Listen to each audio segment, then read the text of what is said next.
they really need to sink into me for a long time. Okay, Then it's yeah. like bolognese, It has to be a long time. Okay, yeah. It has to cook a long time.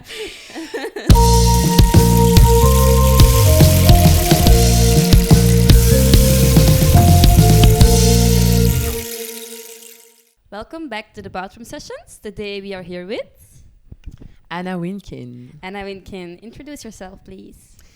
So I am a singer-songwriter. I grew up in Namur, Belgium, and then I traveled to London to study music, and that's where I started to write my own music. Mm-hmm. And then I've been living in Brussels and in Portugal, and now I'm back in Belgium. And my music is like I would call it soulful pop.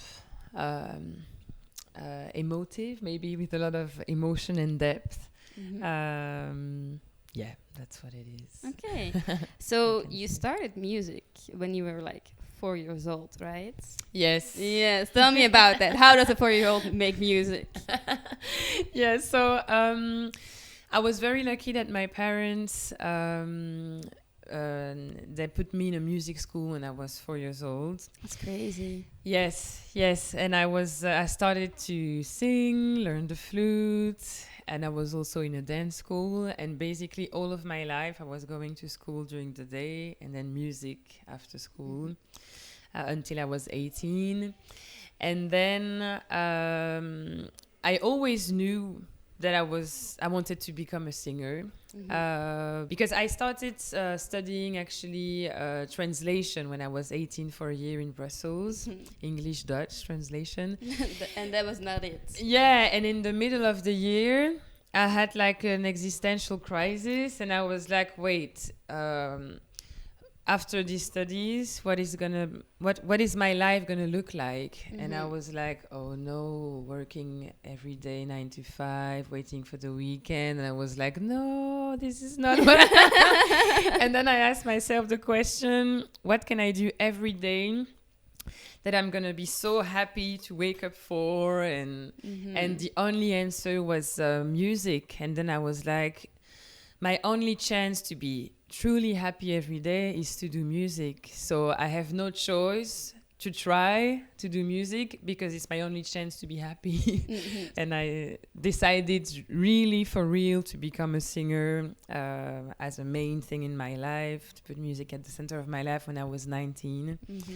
And a great adventure started. Yeah. At 19, you went to London. Yes. So you left everything here behind, and you just you went there. Yes. Yeah. I just said yes to my dream.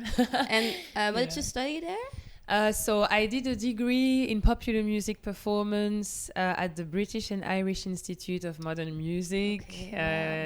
In southwest London, Fulham Broadway. And then I did a master's in jazz at the Guildhall School of Music and Drama in the center of London. And then I stayed there for 2 more years. So I was in London for about 7 years in total. Okay. Yes. Because that's also the place where you started to make your own songs. Yes, exactly. On that first year, actually, every year we had to do a recital at the end. So basically a show of a certain length. And at first I thought I'm going to find someone to write for me, because I didn't realize I could write at that time. And actually, before I asked a friend, I was like, let's sit at the piano and try something, just to give myself a chance or try something. And then I had a revelation because I wrote my first single in half an hour. Oh my God, half an hour. It was my song, The Most Important. And I had goosebumps, like, I don't know, divine inspiration or something came down. My heart was just exploding and it was just some mix of so much emotions. And then I think in a couple of weeks, my first EP was born, Wow. It was just like, I don't know how to explain. It was so magic. And then I realized that since I was a child, I always had these unknown melodies in my head coming, but I was never really quite paying attention to them. I didn't take them seriously, but I always had, I was always creative with music. It's just that at 19, I started to consider them for real, you know. So, we recorded your looping session, the song Qu'est-ce, qu'on fait? Yes. What is it about? Qu'est-ce, qu'on fait? It's about basically when you're in a relationship and you realize that there's a lot of that you're stuck, that there is a lot of love. It's super deep and profound, but then you have also a lot of chaos and you don't know what to do, how to manage that, because it's both passion and difficulty. Yeah. Okay. And when did you wrote that? I wrote it about 2 or 3 years ago, and it's when I gave myself the challenge to start writing in French. I was curious to go closer and closer to who I am as an artist, and French is my mother language, and I wrote many songs in French that I look forward to share with the world when it's the right time. French is also a really romantic language. Yes, it is actually. And when I sing in French, I'm touching a deeper part of me, of my art. When I started writing these songs, I couldn't sing them without crying first. You know, it was a very cleansing process, emotional process. But yeah, I'm very... even though it's intense, you know, it's an intensity that I love, you know. I love the depth and really touching things to their core, you know, and yeah. Okay. So is there an album in the making? Yes. And it's all gonna be in French? Yes. And what is it about? Is it like a main theme? A what? Is like a main theme? Yes. Basically, I think it's finding your own strength through passion, because everything is always coming for a reason, and then the experiences can be very dramatic and difficult, but it always comes for a reason, and then you grow from it. I think that's why there's so much love songs in this world. It's because it's what challenges the most. It's a real challenge in life. Okay. So yeah. You also have like a passion for spirituality, right? Yeah. And nature. Tell me about that. Is that also something you take with you in your songs? Yes, totally. When my mom actually, she had like an existential crisis, a burnout sort of, when I was a child, and then she started to explore self-development and spirituality, and then she was always leaving some books on the table. I was curious. I was sometimes accompanying her to conferences, and I got really passionate about it too.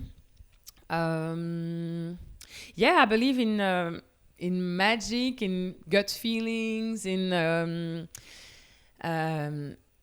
the power of imagination, visualization, energy. You know, when you walk in nature, there is like... I never really feel alone. I have this sensation, actually. Whether I'm in nature or anywhere, I always feel something, you know? And a fear I have is to stay on the surface of things and maybe becoming famous for something very superficial, because it's really something that is important for me to go to the core of things and find meaning in things, put the right intention, be very careful of which message I want to spread around me. So if it can help if someone. also like if a song doesn't feel right for you, do you not release it? Yes, I always take my songs. My songs. It's crazy because they really need to sink into me for a long time. Okay, It's yeah. like bolognese. It has to be a long time. Okay, yeah. It has to cook a long time.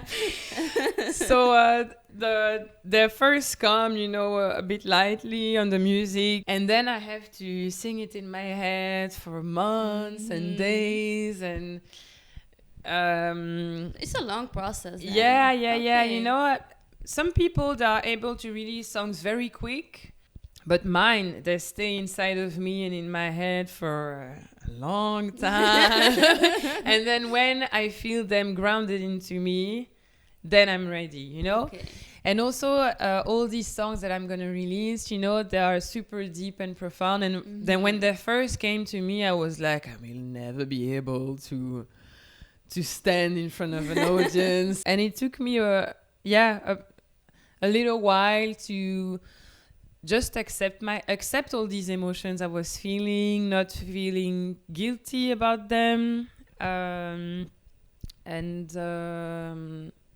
think it was a lot of guilt and maybe shame I had to deal with for a little moment. You put yourself out there with these songs. Yes. It's something passionate. It's something that probably is very close to you, and then you Yeah, have to exactly. tell it to the world. Exactly. Yeah. It's scary. But then my motivation is also to just spread a message that everyone is going through deep stuff, Yeah. and we need to put the words on what we go through and tell myself it's okay and tell the world it's okay. Of course. Yeah. So we always ask the artist to bring some things Yes. that reminds you of you and your music career. Mm-hmm. What did you bring today? So many things. Maybe I can start with this stone. Yeah, It's pink quartz. it's a beautiful stone. Yes, it's very soft as well. And when I go through some stuff, I like to have one in my pocket. They all have different meanings. This one is for self-love, compassion, tenderness. It's a safe place. Yes, yes. This is one of my lucky charms. And I've been walking with it a lot during the last couple of years, I would say. Yeah. So And then you also have like the little stones that you take with you to your concerts, etc. Yes, because so I brought a few, and maybe I can read a phrase. Yes, do it. Because so let me show you all of them. So I have like these stuff that I bring at my concert because I want to share some stuff with my audience. Let me show you. So you have a small stone in there, and then there's a quote that I write by my own hands, inspired by myself, inside of the little bag, just to make you smile and give you some courage to go into your own life. Let me see if there is one in English, or I'll just translate. Oh yes, this one, for example. So you have this stone. It's obsidian flocon. I don't know what it beautiful helps stone. with. Wow. Yeah, it's a good one. And then I wrote, trust your heart. Oh. Yes. I got one last time. Yes. And it said to me, embrace your inner child. Oh. Yeah, and I think this year I have done that a lot. Yes. Because I have been the biggest child this year, but I have let myself be the biggest Oh, child. good. Yeah, and not feel guilty about it. Good. And just enjoy time and just, you know, be in the present. And yeah. I like that. When I read that, I was like, this is a good one. Yes, it's really like important for me to, it's a good excuse to have like authentic conversations with the audience after, and I really wanted to create the opportunity of sharing something from my world and also just give something to the people that is like heart warming, so yes. Yeah. And you also brought your journal and a book. Yes, so yeah, for me it's the best therapy, just writing out all your emotions and what you go through. I was saying just before we started recording that it's like the best therapy when you don't have money for a therapist. Just write something every day on a page, even if you don't know what you write. But yeah, it's just a very good companion, non-judgmental companion. Exactly. Cannot talk back. It will not judge you. Yeah, no opinion about anything you're gonna say. All right. So it's funny because I feel like you're a good mentor, but you are also a mentor person. Yeah. Yes. Right? Yes. And what is the age range of like the people that you mentor? And how does it go? What did you do? So I love to, because I'm passionate of intensity and maybe a little too dramatic, passionate about drama. But because you can always take the gold from it after if you allow yourself to. But that's why I like to work with people. You need to be minimum like 16. You need to have problems to come to me. Yeah, okay. If you're too pure. You need to have a boyfriend, have been broken up with it. Exactly. Yeah, or existential crisis or burnt out. So my youngest student, I've worked with kids before the time that I was looking for what's right for me in teaching. But my youngest students, they would be 16 or 18. And then my oldest student, she's 72, 73. Yeah.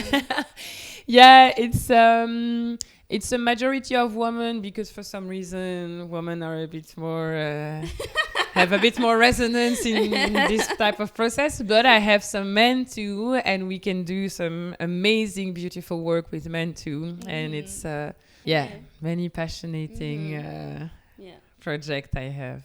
Okay. Do you have something that you want to say yourself? Something I want to say myself. I think we covered a lot. Yeah, I think we already. did. Yeah. You asked me a really good question. I was happy to talk about. You're welcome. You're a very good person for asking questions too. Thank you. Thank you, Anna, for coming. Thank you, Sarah. And everybody, check her session out, her looping session. It's amazing. She has this beautiful glittery suit on. It's beautiful. So check that out, and we will see you next time. Bye-bye. Bye.